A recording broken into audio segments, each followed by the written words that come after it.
Hi, everybody. Welcome to Amigos. I'm John. And I'm Aaron. And today, Aaron, we are talking about Cyberpunks. Oh yeah, Yeah. Aaron, not what I thought it would be. back in the day, Yeah. you know, I know you're a big William Gibson guy. Yeah, well, yeah. You've probably read Snow Crash, all of those sort of like hacking into the system Yeah. novels. What did you consider yourself ever to be sort of a cyberpunk, cosplayer? Did you ever own any strangely shaped glasses? Well, I Because I got them think that wearing that's now. I've necessary. got these things are heat shrink to keep them working. Listen, I loved when I read Neuromancer. I was in. I was all the way in, man. Mm, I loved it. The idea of having the deck, because it when I read that, I was really into the computer game. Remember last week you were talking about getting that new video card and yeah. like the top of the line card and all the modifications to put it in the case. Like back in the day, I was all about having the most elite computer and even sort of like being a hacky type, Yeah, sure. And so I'm old enough now to admit it. I was a poser, but I gave it a whirl. The problem is Listen, being a hacker requires you to be smart, too dumb. So I just a poser hacker. nobody knew how to dumpster dive at the AT&T like you guys did. I was great at dumpster diving. It's just actually using and processing the data that we retrieved was the problem. But yes, that sort of thing spoke to me. I was a big fan, like I said, of Neuromancer. I was a big fan of Shadowrun. They had this, if you ever played Shadowrun, which was a great game. It still is. But you could be what they call a decker in that, which is basically a guy who jacks into systems and goes into cyberspace. So I just love the concept of it. So yeah, absolutely. I was down with the clown. It's amazing to me after all these years that they still haven't made Neuromancer into film. I'm stunned at Hmm. that Yeah. because but I'm sure they would botch it. But still, I'm sure it'll happen sooner than later. It's one of the big properties that hasn't been screwed with. What were you into that at all? No, I read Neuromancer on your recommendation, and I thought it Yeah, was good. yeah, But the information superhighway was sort of already here by the time that uh, I was of age, and so I didn't get a chance to imagine the internet of the future. I just lived the internet of the future. I didn't think about that. But you're right. That book would speak differently to different generations because when I read it, I mean, the internet was nothing. It Right. was way back. And, we've sort of, I mean, they've almost sort of built cyberspace, sort of. Even with VR, I guess you could simulate the actual being in cyberspace to a certain degree. It's funny when you look back on that, it seems sort of a silly concept. I mean, in a lot of ways, Yeah. beaming yourself into the system seems like not a good idea. Hmm. But at the time, I was like, man, this might be the way it goes down. So now we know it's not, Now, unfortunately. Neuromancer predates Tron, right? Oh God, I don't know. I don't know. Okay, I don't I know if was it does or curious not. I think Tron was because at 82. there's I'm the not sure whole when they're. concept. Someone There can look was that up. the whole concept of putting yourself in to jacking in, as they say. That's Yeah, something that I guess has never really left us. Elon Musk is all about us jacking in with implants and things like that. yeah. We've got the Zuckerberg has the VR goggles with the Quest.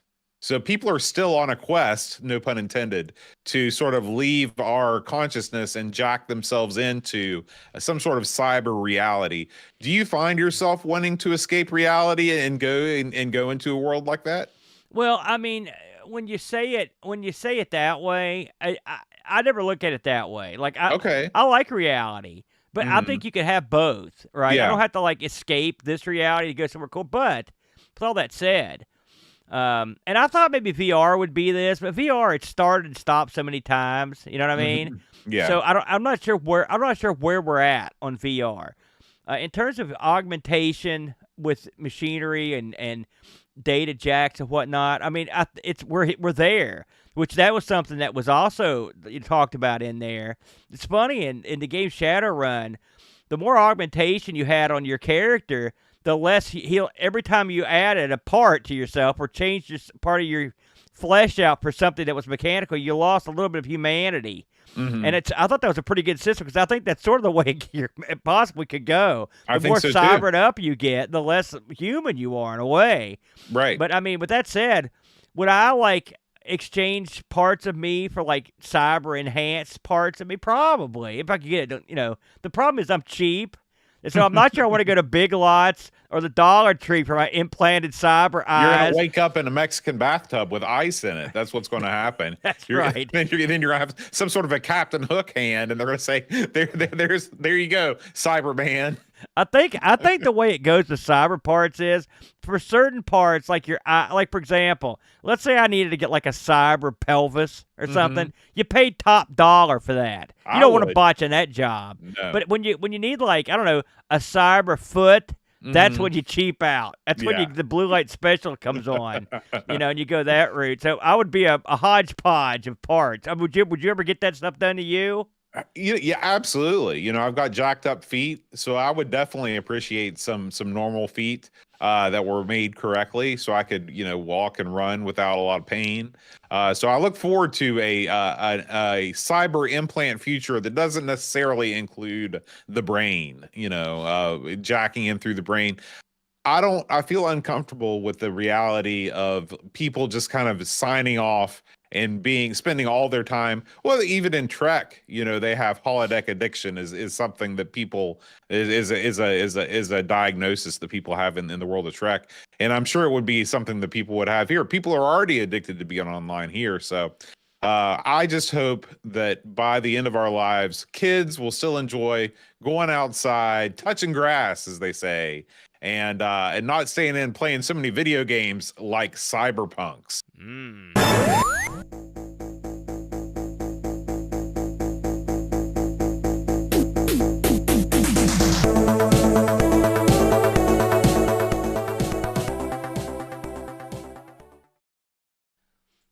Oh man, love theme from Cyberpunks. You know, boy, this game was like I mentioned, it wasn't what I expected. That's for darn sure, Boat. Had you heard of this one before this week? You had, right? No. I hadn't either. I did. Again, this is from '93. Core Design published it. I mean, we've covered.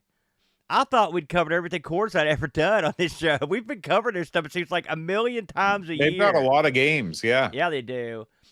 This was developed by an outfit called Mutation Software.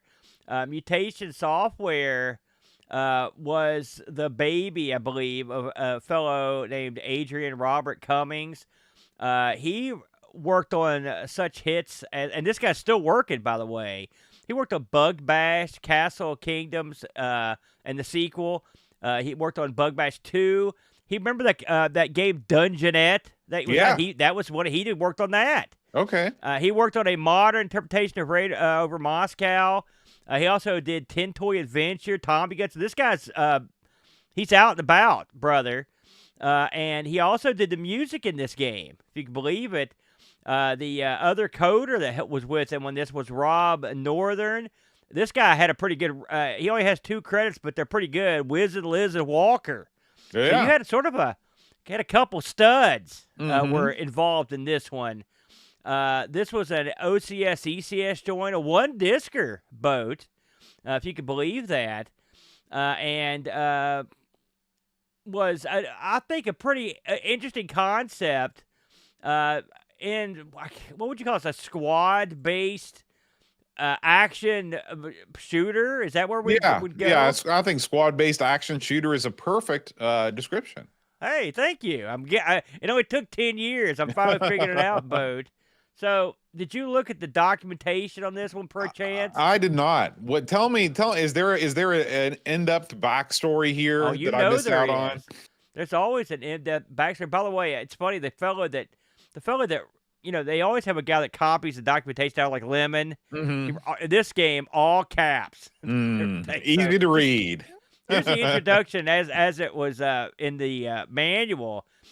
Join the ranks of the elite and take control of a crack team, a different term that back in those days. The 501st Cyber Assault Squad, the Foreign Legion of the future, armed to the teeth with high-tech weapons and wearing power-assisted armor. Only these rock-hard commandos are tough enough to take on the universe and beyond. Lead Raw, G, and B into battle against terrifying alien life form.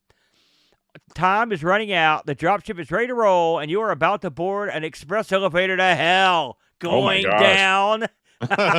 Now listen, we've heard a lot of flavor text. That's not the worst. That's not the worst That's at not even all. close to being the Yeah. worst. So your initial thoughts on this bad boy when you fired it up? Because I mean, first of all, what were you expecting? I guess would be my first question. And then what did you think when you fired it up? I really thought that this would be something more akin to cannon fodder, because you've got multiple guys that you're controlling with one controller. You've got basically a squad of guys that follow you around. And so I was expecting this to be a little bit more cerebral and a little bit less just sort of run and gunny. So that was my first impression was, wow, this is really like an Alien Breed type game. Yeah. I think you nailed it there pretty nicely. An Alien Breed, and it is Alien Breedish. There's no doubt about that. Yeah.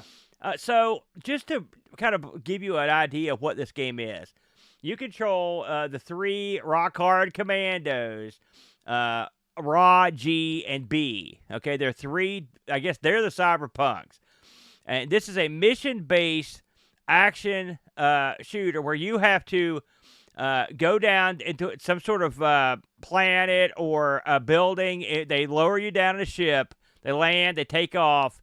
And then they release you. Now, you are one of 3 guys. Basically, you control the whole squad, and they all walk together. So you've sort of got like, what's the best way to describe what you've got here? It's very similar. If you've ever played an 8-bit JRPG like Dragon Warrior 2, yes, it's exactly like that, except it's an action game. So you might as well be controlling one person, and then the other people just mindlessly follow you and fire when you fire. You know, I'm going to tell you something. I'm going to sort of lay my cards on the table a little bit here. You know, one of my biggest problems with playing role-playing games is the fact that you've got to control, like, often you're in control of, in terms of equipping, arming, picking weapons and actions of everyone in your crew, okay? And I can control one guy, max. I hate controlling more than one. This game sort of, like, solves a lot of the problems I had with controlling multiple characters. Because when you have these 3 guys, the way that they've implemented this sort of setup is actually pretty unique. Each guy has his own inventory. Each guy has his own life bar, okay? And you can select how many lives you had. I always put it on 5, okay? And so each guy you've got all your lives. So if a guy loses a life, he doesn't die. He just lost a life. And if one guy loses all of his lives, he'll start drawing from one of the other 2 guys that still have lives left, right? So at no point in the game will you lose a guy. When you lose all your lives, you're done. That's it. Right. And since each guy has their own inventory, your inventories fill up, but you can switch between the guys as to who picks up various stuff. You can also determine each guy has a different way to shoot. You can either have the guys all shoot as the same direction as the leader, or the other guy, or you could set it up to where they call free shooting, okay, which I thought was unique. So they actually, there's a lot of interesting team concepts that I sort of like. I mean, I think they probably had to do this given the limitations and the lack of buttons and stuff. They couldn't really have it 3 individual guys, but I think what they did here, just from that aspect of the game, was pretty clever. What did you think of that part of it? Yeah, I thought that was cool. Even though they did give you the free shoot option, I stayed locked in because I felt like a lot of these enemies were real bullet sponges, and you'd have to just continuously fire into them to get them to die. And they fly. It's not like they're like hanging back and waiting for you to approach them. They're going to fly right up on you, and in contact with these guys is deadly. So, in a way, it's cool, but in a way, it's also useless. That's the way I describe it. I got some use out of it, but I mean, here's the thing: a lot of the enemies because the problem is a lot of times you're only facing one enemy at a time, or at the max 2 enemies at a time. If you were facing 5 or 6 and you could have your guys all shooting in different directions, it would make a lot more sense. I'll give you that, and also I will say that having the weaponry locked is not even if you do that, it's not the worst idea, because you'll learn as you play this game on positioning of your troops in correlation with where the enemy is. And if you position them right, you can put up a pretty nice little wall of fire. Right. You know, like going in diagonally or coming across the hall instead of straight forward. Because if you just march forward towards every enemy, then you're losing 2/3 of your firepower that way. So it's a lot of it just is the positioning of your troops. And so there's that angle of it. Now, I mentioned that this was a mission-based shooter, so which is what it is. You'll come in, get dropped off, and they'll give you a mission, and then they give you a time limit. Okay, so they'll say, like for example, the first mission, which I spent the majority of my time, I must admit, is to go in, infiltrate, and clean all the aliens in this base, and you've got your patented aliens from Alien. You've got these walking brains. You've got these slime guys. The worst guys were the slime guys. I hated those. And so this is a game where you walk around the map, at least initially, and until you kind of memorize where everything's at. You walk around the map trying to figure out how to get the key cards you need and the teleport stations you need to get everything you need to leave the level. Because ultimately, on all the levels but the last level of each section, you're going to want to get on the elevator to get off. That's your number one goal, and you want to do it as quickly as you can because you are up against the time limit. This uses key cards and key cards for the most part, and teleportation pads. There's also an element, and this is another thing that's from Alien Breed, of using terminals you're going to find scattered around the map, and the terminals provide you with additional abilities, and also they can also give you benefits like, for example, unlocking locks. They can also give you the map of the level. They can even give you if you've got the right disc to operate to get what you want. You can even have these things generate items for you, including shields, things that stop time, some other stuff. What did you think about what did you think about the way the levels were structured, and what did you think about the terminal system, Boot? A lot of the problems I have with this game are the same problems that I have with Alien Breed, where it just seems like negotiating your way through a maze-like structure, trying to find key cards while blasting away enemies and using teleporters to find different locations so you can find the other key cards. It gets old real fast for me. It's just not my type of game. Especially when you think about how little there is to do outside of this. Like, at least with a game like Chaos Engine, you're collecting money and you've got a shop and stuff like that. In this game, all the items, as far as I can tell, you collect just by collecting them up off the floor. So you're just finding stuff, you're upgrading. Now, I do kind of think that the way that the inventory is shared is kind of neat, because it adds an extra strategic element to the game where you have to pass things from character to character to make sure that you're not full up. But the levels are very, very long. You know, if you look at a playthrough of this on Zoostaz did a playthrough on this with all the cheats turned on, and it took him over an hour to complete this game. So this is one of these games that to complete it in a single sitting is impossible. I believe there is a password feature, which is good. Yes. But the levels, I mean, they never really change what you're doing. The curtains are different, but the floor plan is the same, is what they say. And so this is a type of game that was popular at this time, especially on the Amiga. You know, Alien Breed was a huge hit. They wanted to kind of make it their own in terms of it's definitely a more cute style, and it's that European cuteness that is somewhat grotesque and bizarre. The covers on the box, the guys on the box look like they are in need of mental assistance. They do not look cute, but I think cute was the look they were going for. I know that the magazines at the time slagged off the cuteness level because this was the era of, you know, this is the beginning of the hard and edgy period. And they didn't enjoy the cuteness factor. I didn't mind it that much. And I thought that the guys in the game looked a lot better than the guys on the box art, which is one of the few times that happened. So, I didn't hate this. I think this is another game that does exactly what it sets out to do. It just depends on if you are the kind of person who wants to put a lot of time into negotiating a maze-like stage to find a key card. I like this way more than you, I think. I mean, it's not without its flaws. I don't. It's funny when it comes to this sort of game. I like the graphics of Alien Breed a lot more than the cutesy graphics. Right, but that Mm-hmm. much said, I prefer the gameplay in this Oh, me a too. lot more And than I this did the game, Alien Breed. one thing I should say is this game is infinitely easier than Alien Breed. You can Well, get so much further. At least I could. the problem, well, this game has a huge major flaw for me, and it's a minor flaw. The huge major flaw is the timer on this thing is brutal, and this is the one caveat that everyone has in this game is the timer.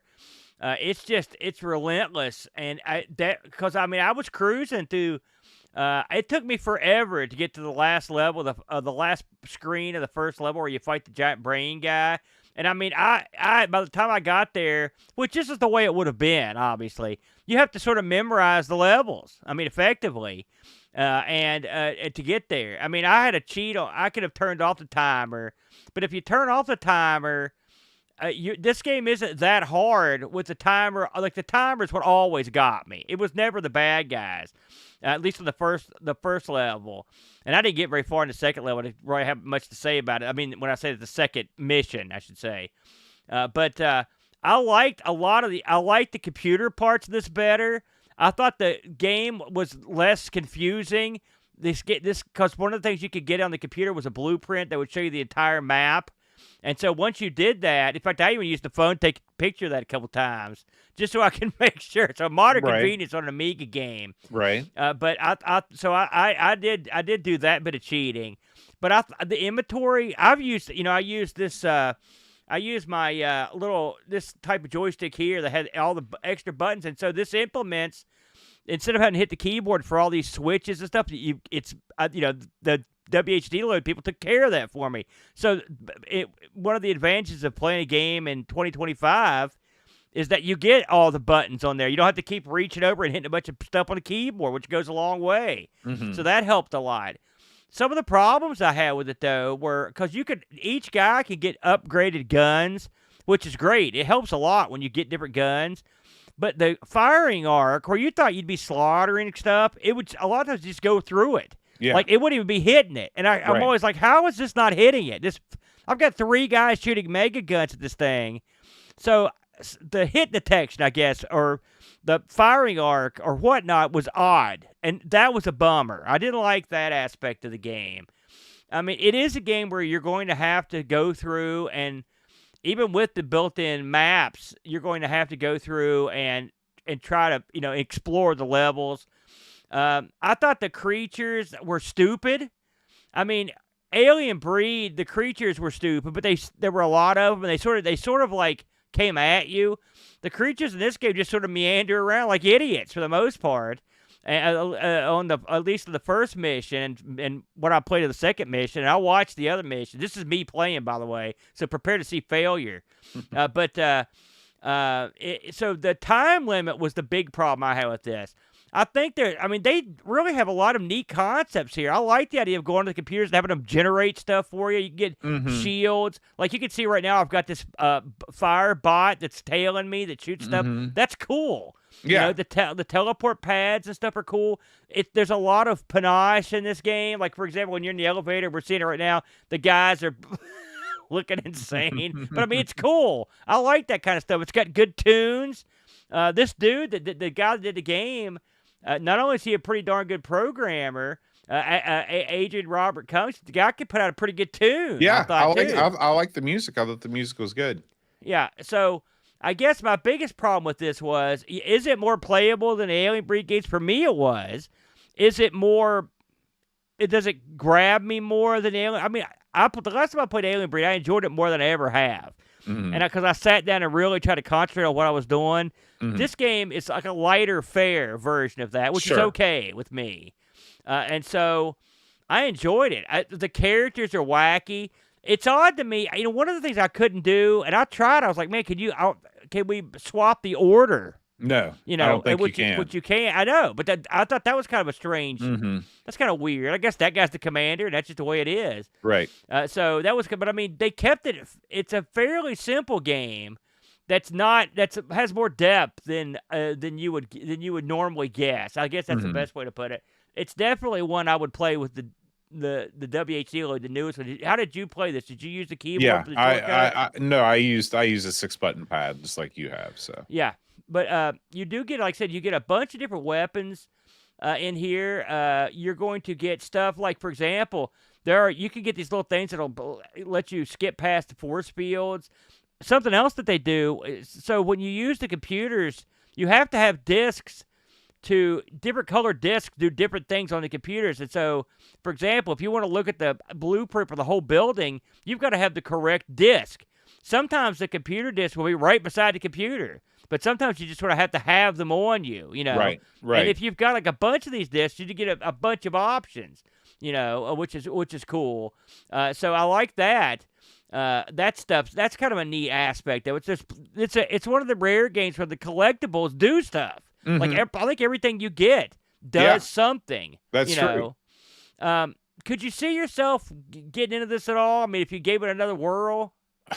I mean, I just find myself bored. I like games that offer you multiple paths to victory.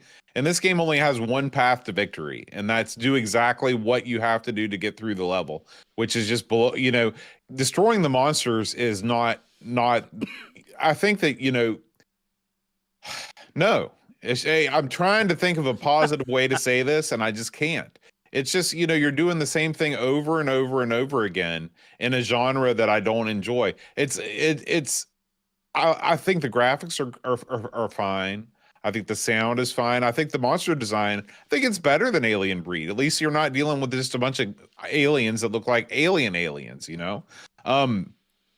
I think that if this game had a 2-player option, and especially if it was split screen 2-player, and you could go around and you would have to do, sort of team activities to unlock doors and things like that, that would add a heck of a lot to it. Other than that, why are there 3 players here at all? Why don't you just have one guy? Why don't you just have one crack commando?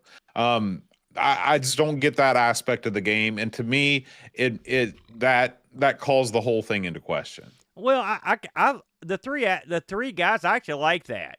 You get a better firing arc, and you want to get more inventory. Plus, you have to maneuver the guys in a way where, like, you can't leave one guy hanging out to dry. Yeah, like you have. So it means maneuvering. It does add some to the strategy. You're right. Yeah, you're right. And the fact that they could have different guns and different firing abilities is neat. I don't mind that. It's funny. I was thinking to myself, I wonder why this doesn't have a 2-player, a 3-player. But it's not that kind of game. It's not Gauntlet. It's not programmed in a way that you could have more than a 1 player. It just wouldn't work unless you split the screen up. So, and it's funny because you have to compare this to Alien Breed. Alien Breed does a lot of stuff right. So I don't want to sit here and say, because I've grown to enjoy Alien Breed a lot more over the past few years because I've played it more. But I mean, the problem is, and we both thought this, it's like it's instantly super killer hard. Yeah. And that's so you right out of the gate we're angry because, and it doesn't hold your hand in any way. This game, it's not like you're instantly inundated with a million bad guys. Also, the bad guys are idiots. And so you've got time to look around. It's a calmer sort of game. And so I liked it more for that aspect. But I mean, is it a better game? Is there more depth? I doubt it. But I do enjoy it. I don't like the graphics as much as I do the Alien Breed series. But I think this is different enough to sort of use the same concepts in Alien Breed, but not like completely hork the Alien Breed. Like, it's not a total ripoff, I guess is what I'm saying. I agree with that. This was followed up by a sequel, Cyberpunks 2, Next Generation. Everyone I've talked to, I saw the chat mention this. Everyone says this is a much better game. Yeah, so hopefully we'll get to play that one. Is it on the Amiga as well? I don't know. Second I one. don't know. This was an Amiga exclusive. We should mention that. I just did a bunch of Amiga exclusives a couple months ago on the Friday Night Zest. I didn't know about this one, so it wasn't on there. So, whoops. The critics were pretty kind to this. Lemon gave this a 7.53. The people over at Lore gave it a 66%. The magazines, I mean, they weren't super kind. They were okay. Amiga actually gave this a 78. Amiga Computing gave it a 70, Amiga 4 71, Amiga Format 75, Amiga Power 70. You see the trend here. Lots of stuff in the mid 70s. The Joker wasn't having it as usual, 44%. Yeah. The One gave this a 53, which that's way too low. Mm-hmm. And the average magazine rating, according to Lemon, our good friends at Lemon, was 66%. I think you're looking at a B title here. Personally, I think this would qualify as a low B title. Yeah. Where do you put this? Would you put this in the C range? I would put this solidly in the B- range for me. Yeah. Did we get any action on this week from the Discord? Yeah. Pajako writes, first impressions that are it's claustrophobic, some lovingly drawn big sprites, but with a very small view of the action, including the full majesty of some of the bosses.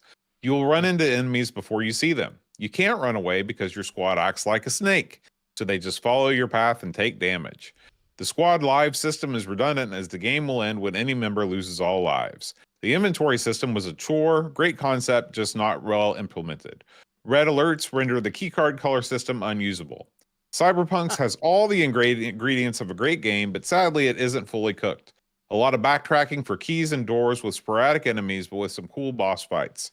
Not for me, as I didn't really get on with it. 6 out of 10. P.S. The sequel's much better. Oh, here's one. Yeah, that's all we got this week for the Discord reviews, Aaron. I know. I've been watching the chatters here. So this one, and I was looking at the reviews on Lemon that people sent in. I mean, there's a lot of people that really enjoyed this game, but I think that review sort of summed up a lot of people's feelings. Like, it wasn't quite there, but it was close, and that the sequel had a lot more going for it, which makes sense if you have a game that's not quite there but close. I looked on eBay.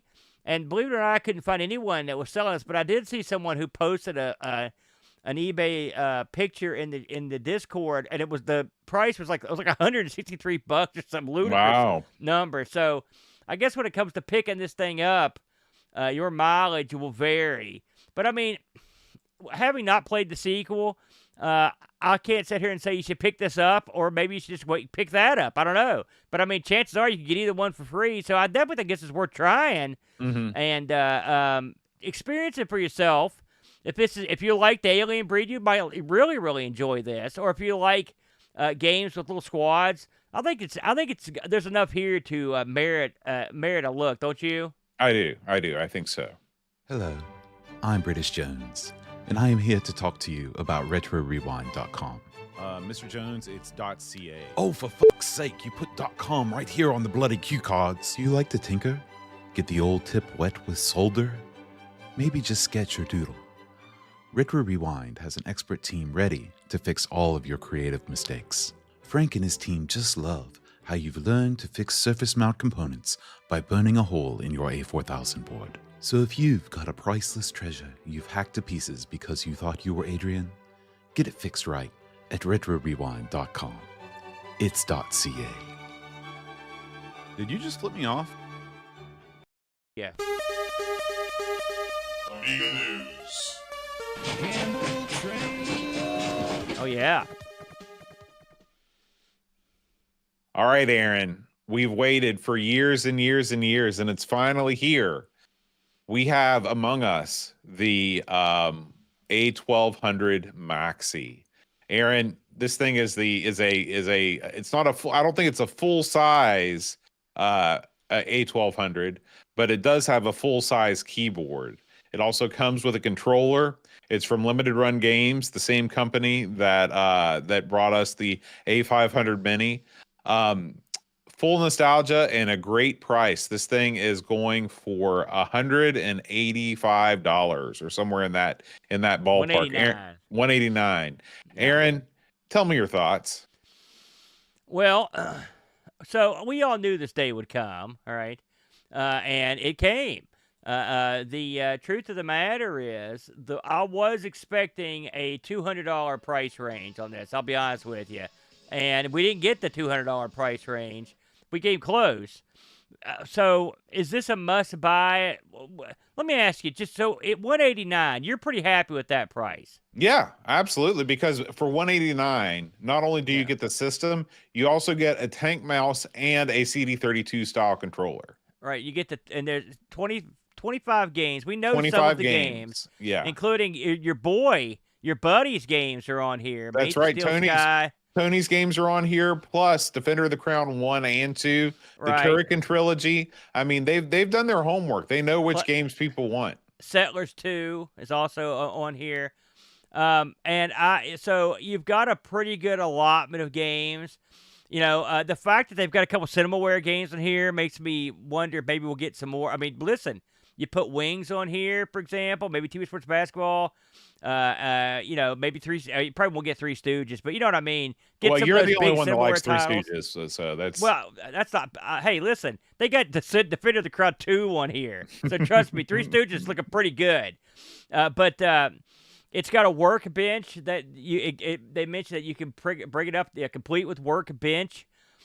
So I think the price is probably I think the price expecting is it to be spot higher. on. I think the price Yeah. is spot on.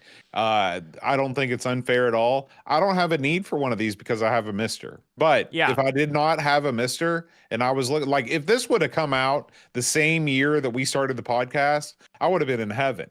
I would have been dancing around like this. You know, We'd be begging for that. You know, Right. It's also got 4 save states per game of the built-in game. Great. And presumably it will have the usual shtick where you can load your own stuff in there. I'm sure. USB side loading is included.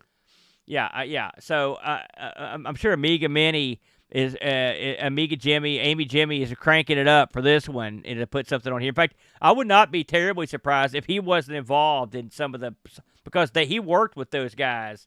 Like they were impressed with what he did with the A500. So I guess the big question is, if you've got an A500 Mini, do you need to run out and get this? Because I've heard a lot of people saying some real dumb things because they're dumb.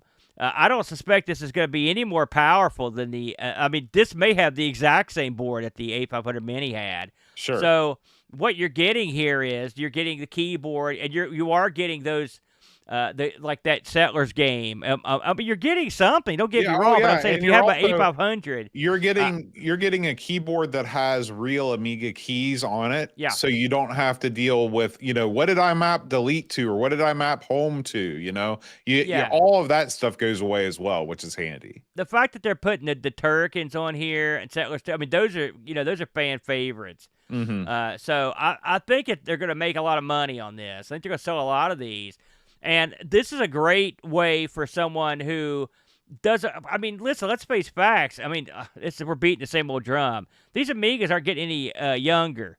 They're falling apart. They're getting old. They're getting to eat up. Watch Chris Edwards for 5 minutes, and then go out and buy you one of these $5,000 specials. I mean, you're paying top dollar for these.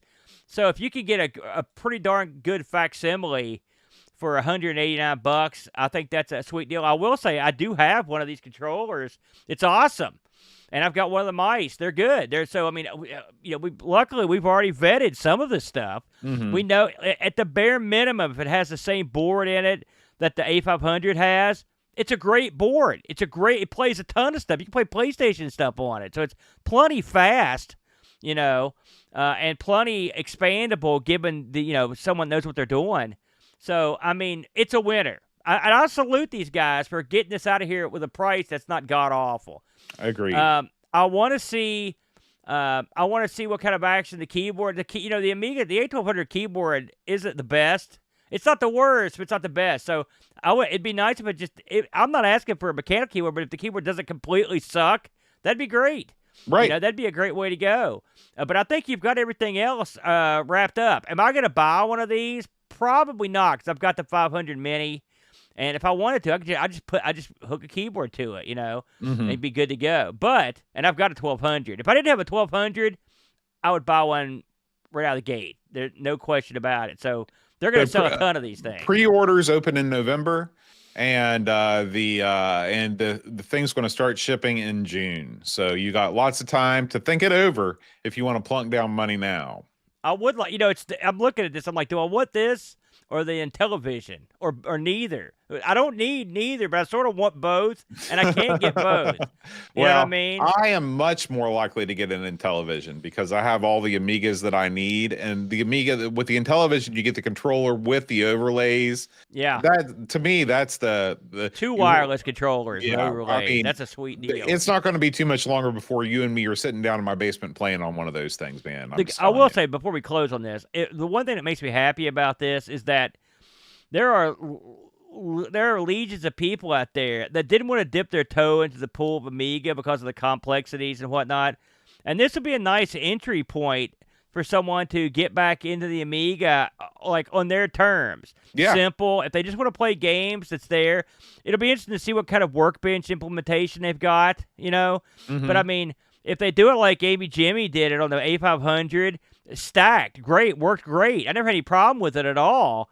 And I think if they put something similar to that on there, I think you're going to be set up. Hopefully they'll put the usual utilities and whatever free stuff they can put on there to make the workbench more usable. But I think this is a great way to kick it off for people that have been out of the game for a while. So I'll be interested to see how this thing does. It's a shame we've got to wait so long. There was some people speculated this might be something that will be available by Christmas, but it's not going to be out for another 8 months. So that's the way it goes. Next up, Aaron, Track and Field has finally been released for the Amiga. JOTD's stellar conversion of one of our favorite games, another games game, is ready for your download. The new version has appeared, and the latest changes are the high jump mole Easter egg is now working, which I don't know what that is, but that sounds cool. And there's better NTSC and OCS compatibility. So you can go over to itch.io, pay what you want, just like all of JOTD's fine work, and get yourself some Track and Field. Man, of course, we love this game. We just talked about Hypersports last week, which we also love. And the thing is, Hypersports didn't make this one like any less desirable. Like they are a great tandem. Right. You know, JOTD, God bless this man. Please, I beseech you, give this man $1 or $2. Go over and download a few games and give this guy a couple bucks. He's doing the Lord's work here. I remember the old days. We used to have a track and field game at the gold mine that was hooked up to a trackball instead of buttons. One of the originals, And man, brother, you could make this sucker sail on that thing. He'd go so fast that his legs would stop moving. He was just like gliding. Mm-hmm. I love those. It's like me when I days, run. Yeah. Is that how it is? Like the Flash. I'm like that, except I don't glide at all. I just stayed perfectly still. The world moves around you. That's how it works. It's a weight thing. One more, Aaron. One more news story. Mutant Monty, an Amiga. This is a Mutant Monty is a C64/CPC game that has been released for the Amiga.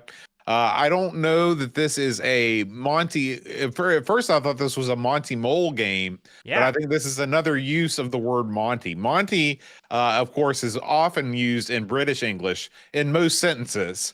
And so that's why. Most sentences? Oh yeah, they throw in a Monty whenever they can. Really? And what does that mean? Well, it means what? It's a guy. You know, it's the same way we say, oh, check out that dude. Well, they say, check out that Monty. Oh, He's really? got the full Monty. I didn't know that. Thank you, Boat. You're welcome. I'm a wealth of accurate British information. Very good. So, anyway, Mutant Monty, if you enjoyed this on the CPC or the C64, you can get it on the Amiga right now. The game is still in development, but you can check out what is available as far as the beta goes right now on cobour.itch.io. Right now, you can check out Mutant Monty. That is a very difficult thing for me to say, Mutant Monty. He's definitely not a mole. He looks like a bald businessman. Yeah. According to that picture right there. But, hey, before we whip off the news, I'm going to be selfish McJerk real quick because I've had a lot of fun this week tooling around with a program called DOSBox Pure. Now, DOSBox got released. We've all heard of DOSBox. I mean, you heard of that one, haven't you, Bode? Oh, yeah. But DOSBox Pure is a new implementation. It's actually DOSBox Pure Unleashed. You got to get that in there. DOSBox Pure Unleashed is quite a program if you're into old DOS stuff. Listen, even if you're not into old DOS stuff, go in there and load up some Amiga stuff on it and laugh. That's what I've been doing. It's always a good time. But I mean, this thing's awesome, Boat. You can actually take a zip file and drag it directly onto the icon of DOSBox Pure Unleashed, and it'll just start playing. You can open it and use the file browser and load it. And the best thing is, it runs all your DOS games out of zip files. You don't have to install them. You have to do jack squat. It's That's the darndest awesome. thing you ever saw. So what you do is, for example, it's funny, I found that I accidentally violently bought 3,800 DOS games somewhere, and thank God I've got the license for all these, so I've got the zips on the hard drive. And all you do is just go to where the zip file is, and you can play the game. The games are quite. I mean, you can do it. There's a lot of different abilities you can do in the game. You can set any sort of processor from an 8086 all the way up to an Athlon 1.2. You can put graphics, all different graphics cards. This thing also, not only does it support 3DFX, but you can play 3DFX games at up to 4K. Put that in your pipe and smoke it, Boat. That's I did a super little cool. Tomb Raider here with the 3DFX chip. I found one that I played it with and without to show the difference. It's got save states for all your DOS games, save states for everything. It's all hot button stuff. You can play all this stuff on the joystick. It's even got an on-screen keyboard. I mean, is this a replacement for ExoDOS? It is and it isn't. If ExoDOS is obviously it's beautiful the way it's constructed with having all the categories and stuff, but if you want something just to play games like Lickety Split with a bunch of additional features, DOSBox Pure Unleashed is very good. I've got 2 videos up on the channel. One of them is just me playing about an hour of DOSBox Pure Unleashed, and one of them is like a how-to on how to go through and the setup and how to use the various options. It's not hard. So if this sounds interesting to you at all, playing some old DOS games, I would give this a whirl. I haven't tried the implementations for Windows 95 and 98 yet, but apparently it does a good job even running those. Haven't tried that yet. So it's something you are interested in. It's up there. It's on our channel. Give it a look. All right, Aaron, what do we have coming up next week on the show? Let's have a look. Oh, man. It's Diagnosis Barbarian, Boat. Now, this is not the barbarian you may be thinking of. No. The fun-loving, head-whacking off barbarian of C64 fame. This is a different game, a platforming game. So we will have to check it out and put it through its paces. It's something. Hey, Diagnosis, though, you know it's gold. Yeah. As always, if you like the show and you want to support us, patreon.com/Amigos podcast.